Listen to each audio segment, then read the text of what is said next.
I may have some questions to follow up. Good morning and welcome to our special panel discussion as part of our 25th anniversary commemoration here. And of course, 82nd anniversary of D-Day coming tomorrow. This is going to be a great discussion. I know you will all be on best behavior because we have at least three generals in the room. So, and April, of course. But my name is John. I am the director of education here at the memorial. I'm going to be kind of the questioner and moderator of the discussion. But mainly, the people up here will be doing the talking about the mechanization of the U.S. Army before and leading up to and after World War II. So, introduce our panel. April really needs no introduction, the president of the National D-Day Memorial. Probably everyone in the room knows April, of course.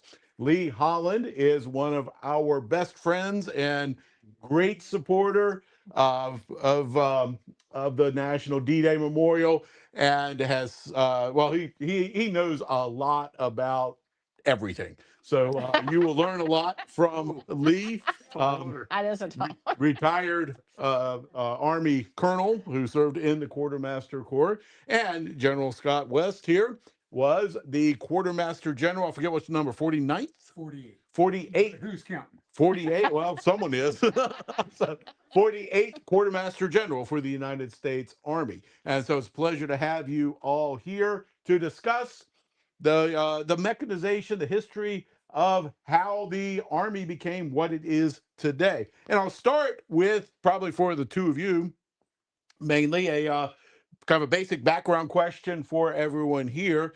What is logistics?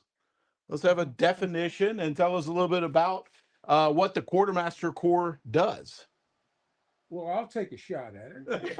Since that's how I supposedly had spent my adult life, was in the logistics business, but roughly defined as the combined effects of supply, transportation, maintenance, distribution, the planning for all of those functions on how we get stuff to a fighting force to keep them ready and keep them engaged in the fight, and then to repair them after the fight, getting them ready for the next fight. Lee, want to add something? I don't have anything to add to that particular part of it. Save it a little bit further down. Okay. But obviously, an important subject, as Lee told us in his quartermaster exhibit that we'll talk about later. Supply wins war, right? So why do we win World War II? We could get the stuff to our soldiers. Let me make. Oh, go ahead. No, sorry, sir. Go Let ahead. me make one more comment. It's a book by James Houston, who was for a long time the chief historian for the Army. Wrote a book in the 1960s called "The Sinews of War," and it's the history of U.S. Army logistics. And if you think about it, and he explains this term sinews, that's the cartilage and the tendons and ligaments and all of the things that muscle in and of itself doesn't do you a whole lot of good without those sinews that attach the muscles to the bones and the joints. And so if you think about combat forces that are the muscle, and they surely are, it's the sinews or the logistics that give them the ability to do what they do. Well, I was just going to say, a long time ago when I started out as a second lieutenant, I remember a senior colonel came up and said to me, he said, I want you to remember this statement for your entire career. Behold, it is the logistician that draws the line beyond which the tactician dare not cross. I'll say that again. Behold, it is the logistician that draws the line beyond which the tactician dare not cross. Think about that. Think about what happened to even the German army. Erwin Rommel, he went behind that line in North Africa, where he's just outrun his logistical train, if you will, to support him. Same thing happened to George Patton. George Patton in the fall of 1944, he outran what he could be logistically supported. Tanks ran out of fuel. What happens to a tank when it runs out of fuel? It becomes a pillbox. Okay, not real practical on the battlefield. So I just close my little pitch here once again by remember that phrase. Behold, it is the lotus vision that really draws the line beyond which the tactician dare not cross. We set the depth of battle, we set the tempo of battle, the logistical things. And I just want to add that this is the reason that we brought them here. Can you hear me okay? Because I think oftentimes the Quartermaster Corps is just overlooked in terms of that. We focus on the combat troops, the troops who are there, but as we were just saying, if you are not supplying the troops going forward, they're not getting anywhere very quickly. And the amount of logistics that goes into planning things like how much rations do you need? How much fuel do you need? How much uniforms and repairs and all these? It's just really mind-boggling, the logistics that go into that. You made a comment about being overlooked. Most days the logisticians wanted to be overlooked because if some George Patton, if you ended up on his radar screen, it wasn't going to be a good day. So Yeah, you're right. Very good. Well, as a historian, I believe you can't know much about World War II until you look at the First World War. So let's start there, and tell us how mechanized was the U.S. Army in the First World War? What lessons were learned? What needed to change? Well, I'll address that. Take a book of history, if you will. Coming out of the late 1800s, the Army was moving forward on horses and mules. Okay. We continued that into the early 1900s as the automobile industry and the independent truck industries started to build and so forth. We started to move towards a mechanized platform. But keep in mind, the industry, the auto industry, the truck industry are in their infancy, if you will, in 1910, 1911. All right. And keep in mind, the Quartermaster Corps of the Army had depots where we actually bred horses and mules to keep the fight moving forward. But we did introduce some very limited mechanized equipment into World War One. All right. There were companies that you probably not have heard of now. Sterling, FWD, Mack, Mack truck, they're still out there. Okay.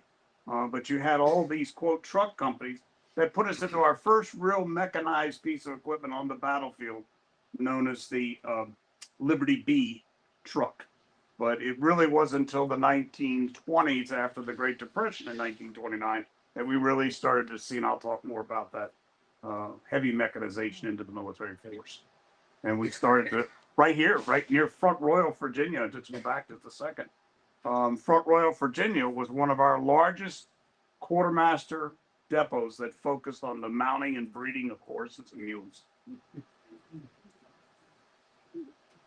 Good. So one of the things that if you study World War I in terms of the U.S. entry, we got there late, right? The war began in 1914.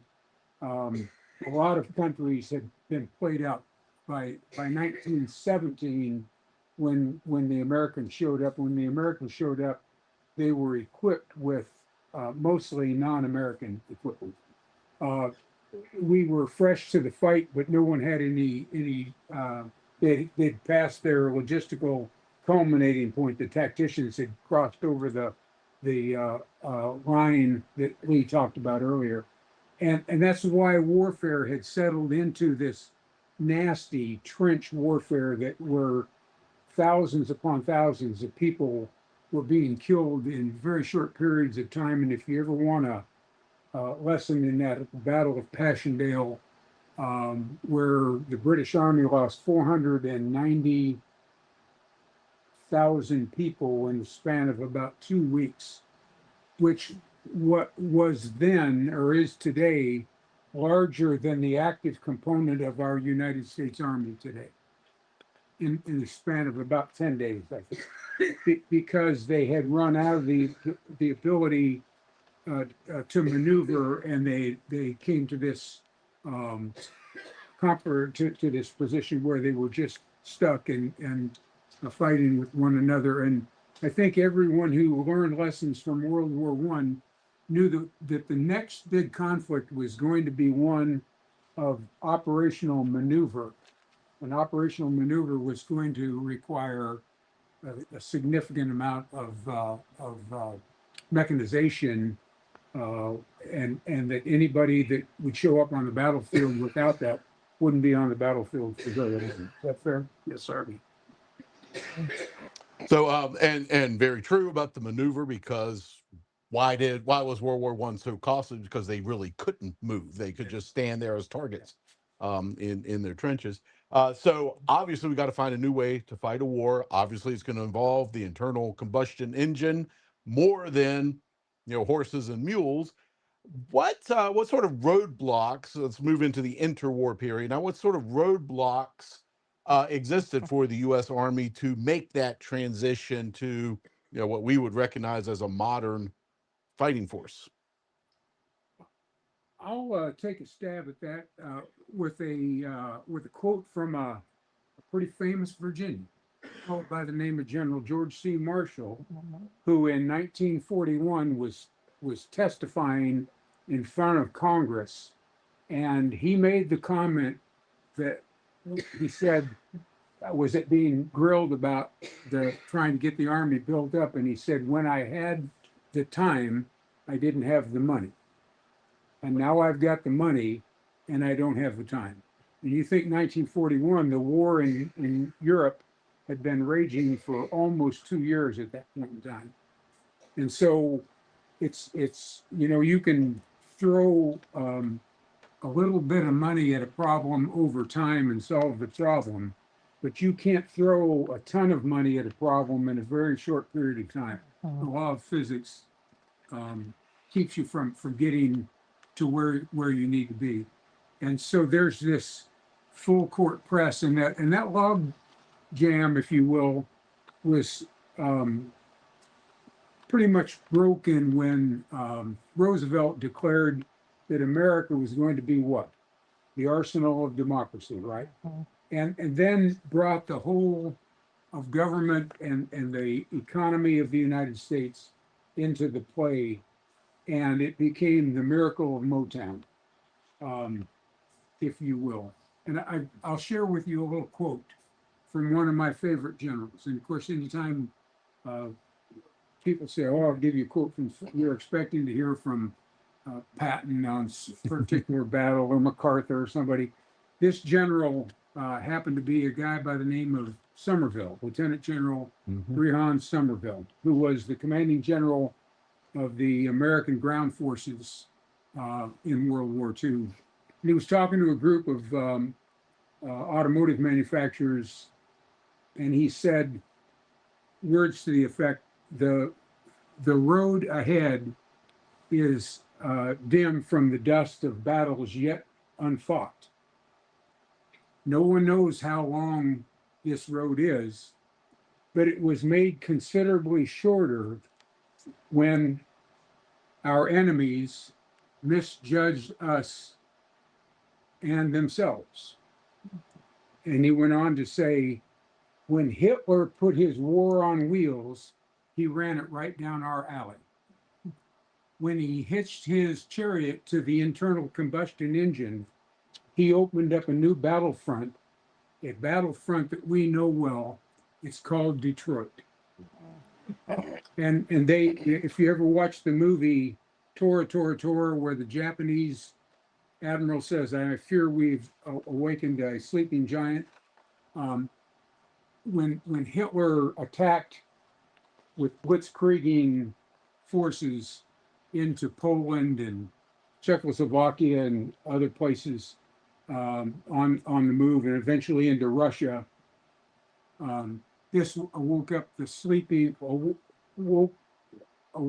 sleeping industrial giant of the world. I have a question. I just want to, sorry, this just popped into my head while you were saying that, but I think it's really important to understand, and Lee, you've talked about this before, but in Germany, we always see the just how lightning rapid blitz that they did, how quick we think of this modern mechanized force when primarily they were still using horses.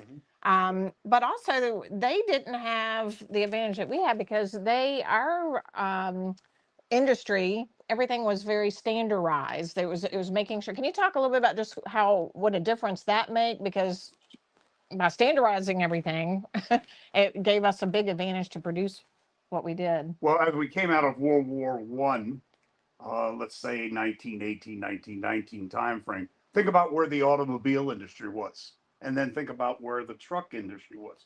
They were separate, completely separate as such. You didn't see the crossover that you see today of GMC making trucks and so forth until World War II. But keep in mind, in 1920, the Army shrank considerably. The force came down considerably. But the word standardization was very, very loosely used, so to say, especially when it came to the motorized platform in the field. The Great Depression took another big hit into it in 1929. Technology was only as good as the auto industry and the truck industry, if you will, were producing. We didn't really even start in the quartermaster corps to quote standardize and really hold to certain standards until the 1930s. And the first move in that regard was where the quartermaster corps established various weight classes of vehicles that they were going to go forward with. And we still have them today. And each one of those weight classes, and I speak of those as quarter-ton trucks, half-ton trucks, three-quarter-ton trucks, 1.5-ton trucks, 2.5-ton trucks, and on it goes. And in each one of those weight classes, there was certain specifications that those trucks had to meet. This is those standards, if you will, were all spelled out in those specifications. The angle of approach, the angle of departure, side slope, all these things were being created by the quartermaster corps. And in the interim period there between World War One and the start of us really producing truly military tactical trucks, we see a lot of commercial vehicles squeak in. Some made by the Dodge boys, some made by Chevrolet, if you will, and so forth. But here again, Army Green was not Army Green. It was more of an Army Greenish gray at that time frame, so to say, in between there. But by 1938, coming up on the approach to the Second World War, the Quartermaster Corps had pretty well standardized all the weight classes, all the specifications, and we really started to build our first true tactical trucks. Which makes the training easier. Oh, It makes maintenance easier, yeah, and production, yeah. Right. A favorite statistic like to use giving tours or a program, in 1944, the German army in Normandy had, and I forget the exact number, but for the sake of argument, let's say, 150,000 horses in Normandy. I mean, we brought across the channel, none. We didn't need them. And that says a lot about who's eventually going to win that war, I think. Let's switch a little bit from the the mechanical and the stuff that is needed to the people who are going to use it, because obviously the other need that the United States Army is going to face in the pre-war years and then into the early years of the war is the fact that we don't have nearly enough soldiers or sailors or Marines either. But how did we meet that standard? How did we create, and I like that you mentioned Marshall earlier, because I really credit him with a lot of it. How did we create the army of 8-10 million men, historically almost overnight? So in June of 1941, the active component of the United States Army was 239,000 soldiers. 6 divisions, one of which was a cavalry division, and it was horse mounted. Mm-hmm. June of 1941. World War II had been going on for 2 years, and the Germans were attacking into Russia by that time, June or July. Operation Barbarossa that was going on in the east. And we're sitting on 239,000 people. 3 years later, in June of 1944, the Army is at a peak of 7.7 million. Total force was about 15 point some odd between the Navy and And there was a huge draft, universal draft. A lot of people don't realize this, but in order to get 15.6 or 15.8, you know, when you're talking 15 million people, whether it's 0.6 or 0.8, that's a rounding error, right?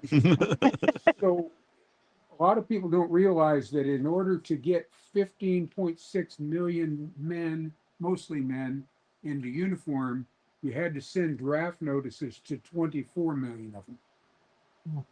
Because there were a whole lot of folks figuring out how not to go. Most of them, I want to believe, were probably legitimate, but we should never forget the greatest generation. And oh, by the way, they were the greatest generation, but they had a lot of those, a lot of their people that didn't automatically run to the sound of the guns. They suddenly came up with flat feet, but 24,000 people were called into the draft in order to feel the force of a 15,000 or 15 million, 24 million in order to get 15 million, which is still a pretty good turnout when you think about it. And then you talked about standardization. So what a lot of people don't read about, because you don't study these things usually, is there was a fellow that was going around the country building these standardized training bases. We used to call it World War II wood, the standard barracks. By the way, this was Somerville, who was an engineer, same guy I gave the quote from, who was with the Army Quartermaster Department, responsible for engineering at that time, who was responsible for building all of these bases, training bases, so they could get them this massive influx of people into the military and get them basic training. You got your advanced training once you arrived to your unit. But this is Somerville doing the really hard work of getting these bases built. But this is Marshall doing the intellectual work, figuring out what was going to be needed to bring that many soldiers in particular into the military in such a very short period of time. That was a great quartermaster by the name of Colonel Hartman, who'd actually designed all the World War II wood that General West spoke of a few moments ago, and they're still standing today. The funny part about that is were never supposed to be painted. They had a 5-year lifespan with one renewable 5 years. So 10 years was the max. We still have 17 of those structures standing over Fort Lee, about 130 miles from here. So kind of ironic.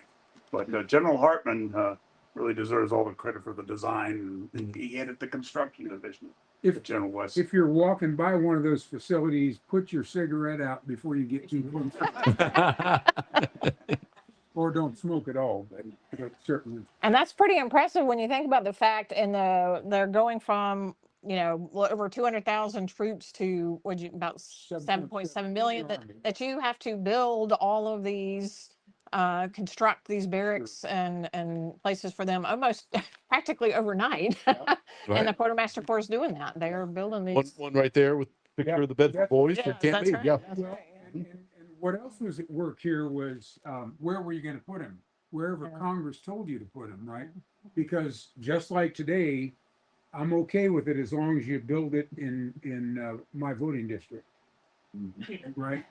Those politics were as strong then as they are today. So that's why you have these places. A lot of them in the South. Why? Because the availability of land.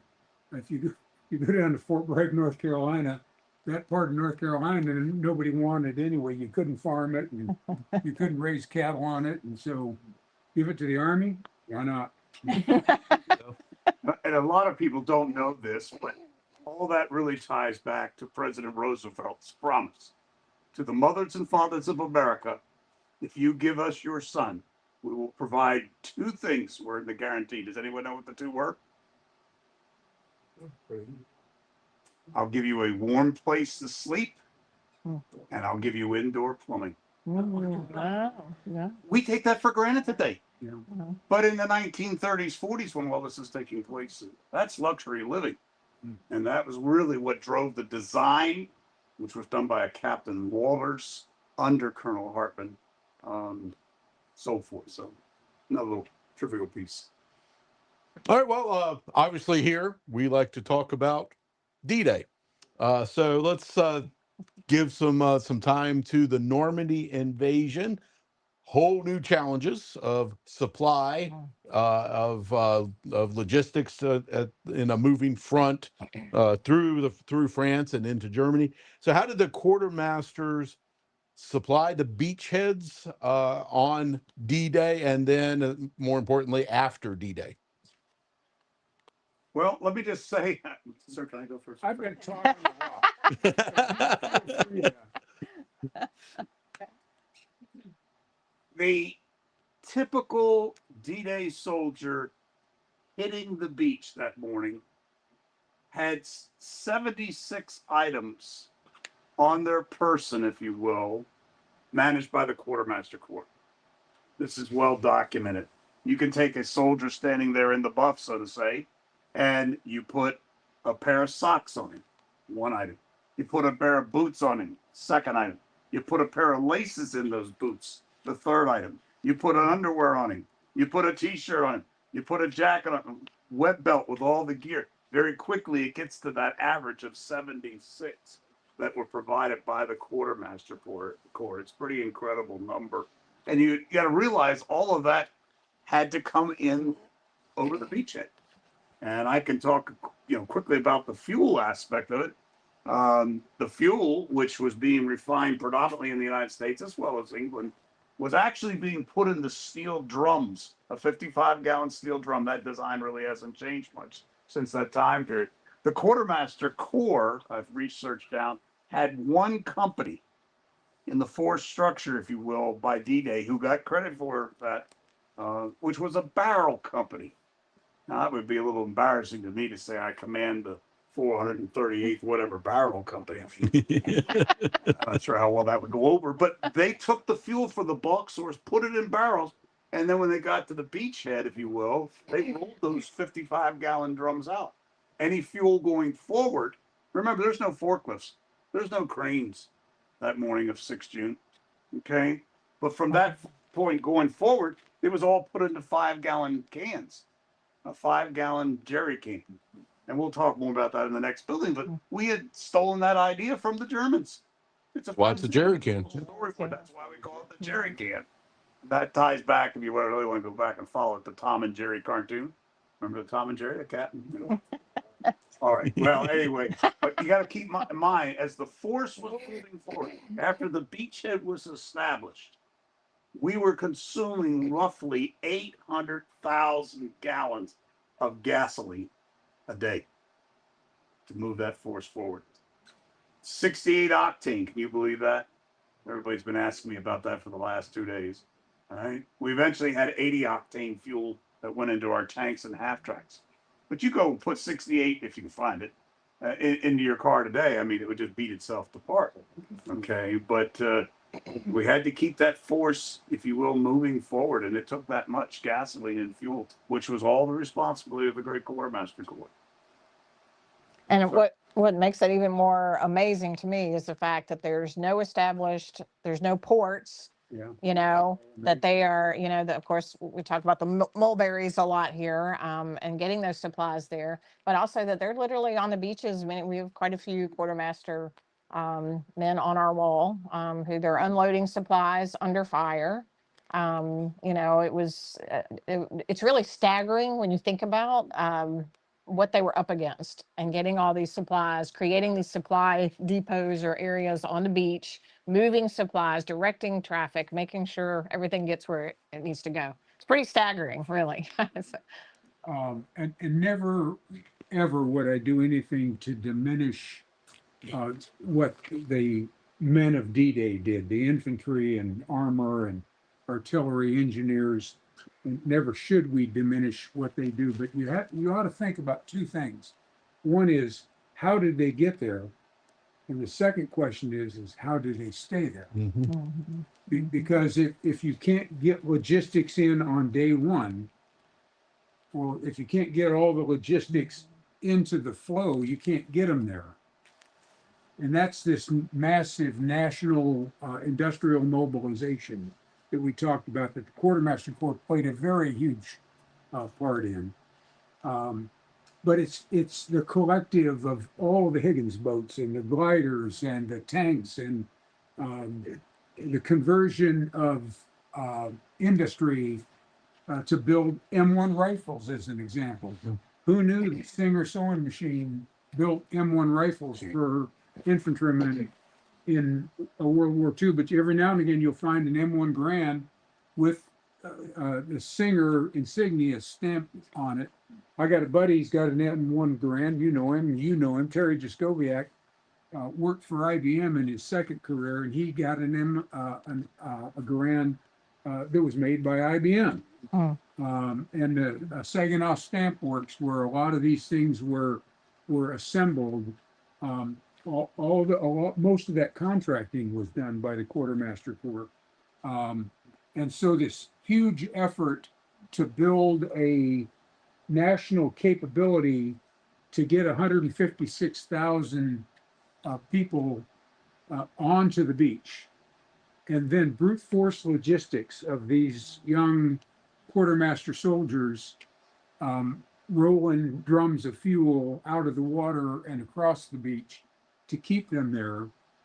And you had to bring enough in on D-Day so you could bring another 170,000 across the beach on D+1 and D+2 and out to about D+10 when I think we had about 500,000.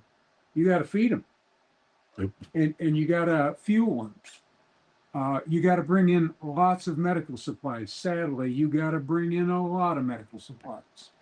And the ability to get casualties out, much of that was orchestrated, done by the medical department. But when they did not survive, and I'll tell you a little story, a D-Day story, about a man I met several years ago by the name of Elbert Legg. Lived in Whispering Pines, North Carolina at the time. Bert Legg was a retired Army colonel, had been an infantryman, but on D-Day, he was a sergeant in a Quartermaster Graves registration company, was a grave digger, right? And he rode a glider in attached to the 82nd Airborne Division. Bert Legg landed in a field, climbed out of his glider after they crash landed, which is what gliders did. They all crash landed under the best By design. He crawled out of his glider, went to the edge of the field, using his boot heel. He put an X in the ground, and he had like 5 or 6 soldiers working for him. And that's where the first grave of an 82nd soldier that did not survive the jump into Normandy. This was not far from Saint-Mary-Glisse, where they put that first cemetery in. That cemetery, by the way, is no longer there. Those remains were, like in most of them, were repatriated to a U.S. American cemetery or brought back to the country. But here's Bert Legg from West Virginia, very proud quartermaster. Now he later became an infantryman, served in Korea and Vietnam and that, but talked about his how proud he was to be a quartermaster soldier and the honor to render final honors to those who didn't survive. I'd like to add just one thing back about D-Day and the fuel aspect of things. Remember, I said that was taking about 800,000 gallons to move us forward. Can you imagine how many 5-gallon cans that is? I mean, we can all do the math. Okay. But a lot of people don't know that about D plus, well, I don't want to do the math, I'll embarrass myself. Let's say sometime in September, all of the Allied forces, the British, the Canadians, the US, and so forth, we actually laid a pipeline. A lot of people don't know. We actually laid 2 pipelines from England across the English Channel. They were 3 inches in diameter each and ran it up onto the beach on the Normandy coastline. And we started pumping fuel through a program what we called Pluto, Pluto, petroleum lines under the ocean. Okay, yeah, it's kind of a funny one. But anyway, they disguised it very well. In fact, the final pump house still survives today on the beach there in Normandy as a bar and grill, from what I understand. I've seen pictures of it. Yeah. But they had it disguised as something else during World War II. The pipeline actually survived the entire remainder of World War II, and then it was pulled up off of the bottom of the English Channel in 1947. It was one of the best kept little secrets, so to say, of the petroleum aspect of D-Day. When I was a young captain, I was in an armored cav regiment. It has nothing to do with D-Day, but it does talk to the importance of petroleum. And there was a little spire that was, I was on a base in Nuremberg called Merrill Barracks, and there was a spire that was a kind of a holdover from when the Nazis had occupied that base. And the cavalryman, I was one of the few quartermaster soldiers in the regiment. And a couple of my buddies used to say, yep, that's where the head of the quartermasters will be displayed if we ever run out of fuel. Little motivation there and I don't think most people have an appreciation for all the things. When you think about rations, you can move rations a lot of ways. But when you're talking about liquid commodities, particularly fuel, you're going to have steel drums and jerry cans, or today great big 5 and 10,000 gallon tanker trucks and all that. But it isn't like you can say, okay, Joe, open up your cargo pocket and I'll give you a couple gallons. You know, you got to be able to move that forward by pipeline, or I can only imagine, because you couldn't have had to move fuel 10 miles on today's battlefield. And we still have tactical pipelines. A 20-mile pipeline, I think, requires 5 pumping stations along the way. Well, they couldn't have had any pumping stations under the water. So they must have had just massive pumping stations pushing and pulling at either end of the. Yes, sir. That's incredible. Wow. Wow. Pretty incredible story. Sure. Yeah, you bet. Pluto. Tom and Jerry, what other cartoons do you want? We'll talk about Popeye a little later. There you go. Yeah, Popeye might have been there on the USS Texas that was shooting. Maybe that's right. But I don't think there's a soul in the room that hasn't seen the 5-gallon Army can, the GI sure. can, if you will, whatever you want to call it, jerry can. That, you know, of course, I said the idea was stolen from the Germans, but you know that can was so popular. I forget how many million. I'd have to go back to my notes, but millions and millions were made, and that can survive. Even today, they're still making them in China, but we won't go there. But that can, in production-wise, in America, survived up till 2017, I believe it was, by a little company in Oklahoma City by the name of Blitz. Remember Blitz? When you went to Walmart. I would call it Wally World. When you go to Walmart, they sell you a little red can to fill your lawnmower with, right? Well, up till about 2017, they were all made by Blitz, the same people that had made the standard GI jerry can. So. Interesting. Well, let's go forward in the push through France and talk about another subject we like to address here at the D-Day Memorial. I'll give this one to April. Tell us a little bit about the Red Ball Express and its role in getting the stuff to the fighting man. We have our plaque to the Red Ball Express here at the memorial because it's so important for people to know. But it was actually only in operation for a short time, but it was critical. And that was like August, I think it was like August 25th through November 16th of 1944. Remember, there's no ports. Railroads have been destroyed in France. You've got to get logistics wins wars. We know that. So we've got to supply the troops. And so the Red Ball Express was created with the beloved deuce and a half that Lee can tell you all about. But mainly that was kind of the workhorse of the Red Ball Express to get supplies to the troops. And you're talking about, 600 miles northern France of these drivers. 24 hours a day, the Red Ball Express operated 7 days a week, often in blackout conditions at night. Speed limit was, as fast as they could go on these tight convoys, delivering just about everything you can imagine. And so the Red Ball Express was incredibly important A large percentage were African American drivers as well, but just a really critical component to the success of supplying the troops. I don't know, you all add more to that, but I was trying to do the math quick while you were talking in my head, but if I recall, it was like 375 or 78, something like that, 5-gallon jerry cans that would fit in the back of a 2.5-ton truck, and they loaded them. I mean, they loaded them, so forth. But they were consuming quite a bit of fuel just getting to quote where they were going and hauling fuel. It's a somewhat highly overrated event because it's glamorous and so forth. Right. But it was absolutely crucial to keep George Patton happy and keep him moving in the other forces. Well, I actually had in 1980s, I bought my first 2.5-ton truck, GMC CCKW 353, and it came back from Europe. And when we start peeling the paint off of vehicles to see if we can find any heritage aspects of it and so forth, there was the quote red ball on the side of the door.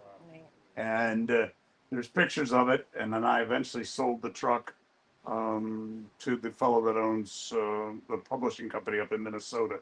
He's since passed. But anyway, I don't know where the truck is presently, but in our donation, my wife and I will be donating 2 of those 2.5-ton trucks to the memorial and so forth here in the not too distant future. Yeah. Looking forward to that. Keeping Patton moving.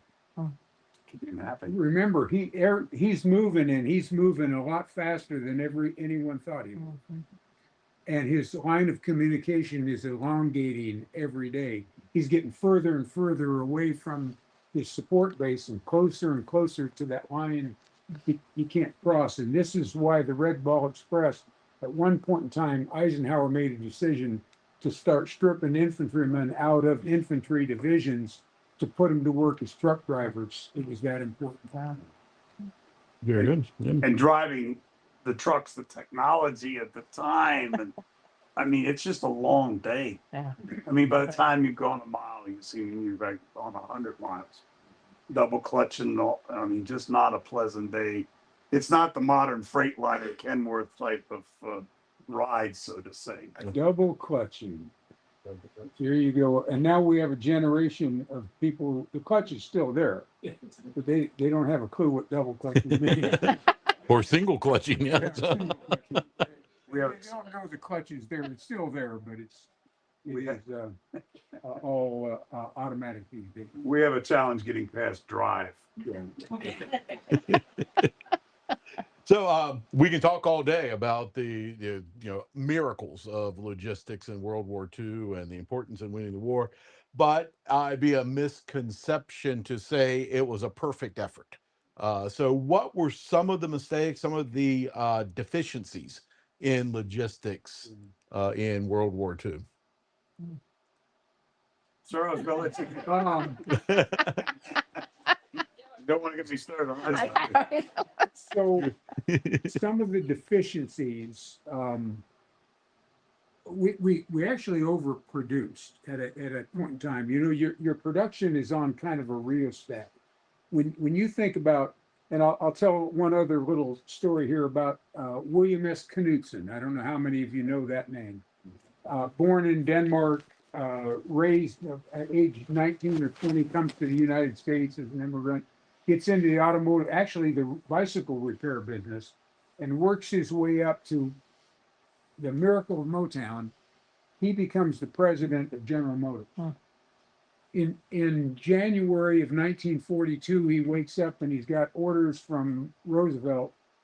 He's been drafted into the Army as a lieutenant general. Now it took, I don't know, Dick Beale, how long it took you, probably half the time it took me to get promoted to major general.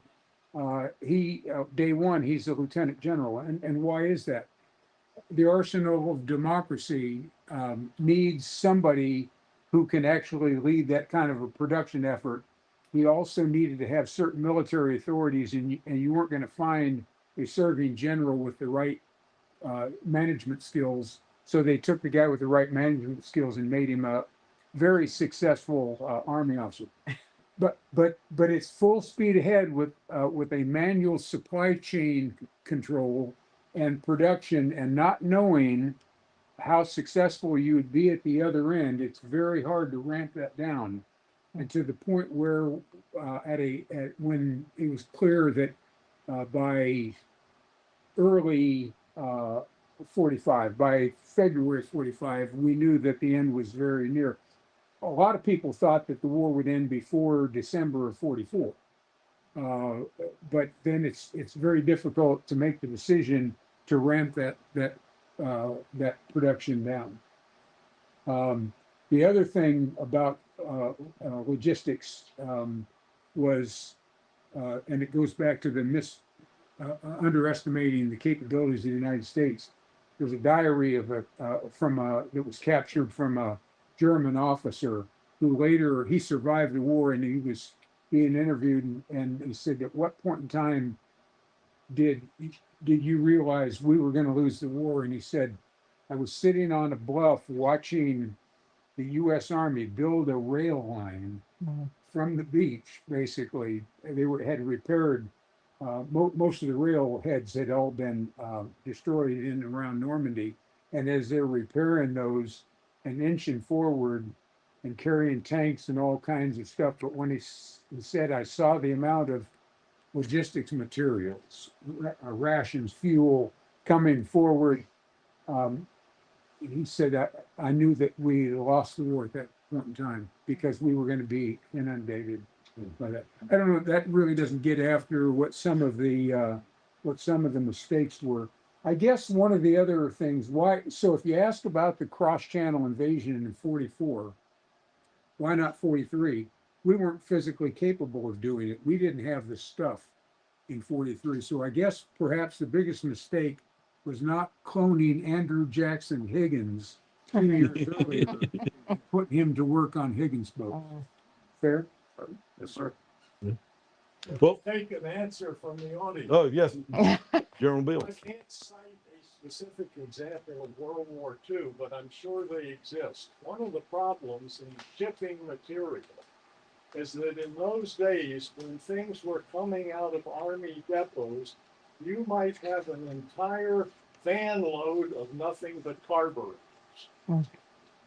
Now, at some point, you've got to sort all of that stuff out so you can get carburetors and radiators and fan belts and all of the other components that make up a particular vehicle in a configuration that it can move forward in a meaningful way. There is one example I got from General William Hood Simpson, who commanded 9th Army in World War II. He said, we were desperately short on spares. We were outbracing our logistics support, and he was on the northern flank under Montgomery. We actually got an entire shipment of carburetors instead of an assortment of pre-configured loads that would have the representative spares that would normally be expected for wartime usage. It took the Army until the 1980s to come up with the concept of shipping pre-configured loads, whether it had to do with spare parts or rations. Very good. And sadly, we are pretty much out of time for our panel discussion right now. However, we're going to continue this discussion in the pavilion. Right? You want to invite people over? Yes, we're going to be heading over in just a moment. I don't know if you've had a chance to see the amazing quartermaster display that Lee Holland has spent many, many hours putting together for us, but it's very exciting and really just a wonderful description of so much that we've talked about here today. So we're going to talk a little bit more about that for a few minutes when we walk over. We would really love for you all to join us as we continue the discussion for a few minutes over there. So right in the pavilion, straight down the sidewalk. And we'll see you in a few minutes there then. Let's thank our panel.